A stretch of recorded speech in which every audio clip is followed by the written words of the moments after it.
takes a look at Ghostbusters, a film about three offbeat university parapsychologists who get involved in a bizarre line of work.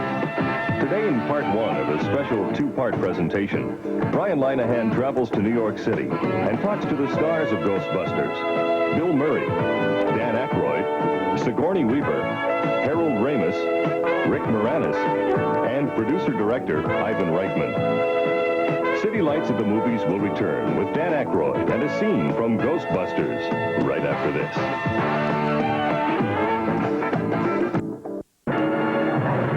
Rick, you can sit and do an interview and say, with total sincerity, I don't want to be an actor. I never meant to be an actor. I know, I've been saying that, and it is but now you've adjusted it a bit, and you say, well, what I actually meant was, I never meant to be an actor with a capital A.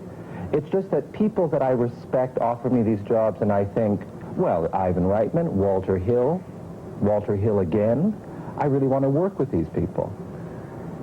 That's true. I mean, When are you going to admit that you're an actor, and you must be getting some degree of pleasure and satisfaction out of it? Or have you always admitted that to yourself? I guess what I'm saying is that in a situation where I can't do more than just hit my mark and say the line, that I find it frustrating and boring. If allowed to be the kind of actor that can really bring more to it, that can improvise and exchange ideas and collaborate, then fine, then I'll be an actor. But that's not an actor. That's, as my former agent calls, a hyphenate. So in pigeonholing, which is something that Hollywood seems to like to do, acting is something that I don't love, just acting. But as I say, if allowed to really bring something to a role, if given the latitude, then sure, I like it, because it's more than that. It's writing and performing and directing and producing and editing, and it's sharing and everything. And that's what Ivan lets you do.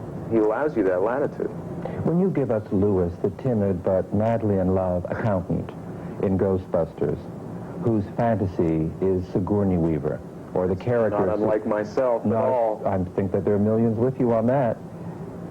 Do you like him? Are you giving us an affectionate portrait of a man who might be a nebbish if he didn't have a big heart of gold?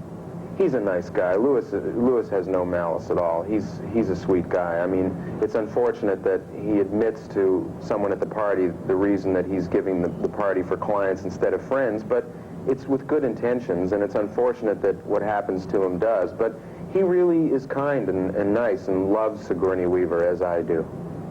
I mean, it's Mel Gibson and me, you know. There's nobody, well, maybe, yeah, Bill Hurt, okay. There's Bill Hurt, Mel Gibson, and me, yeah. I'm going to bring us up at the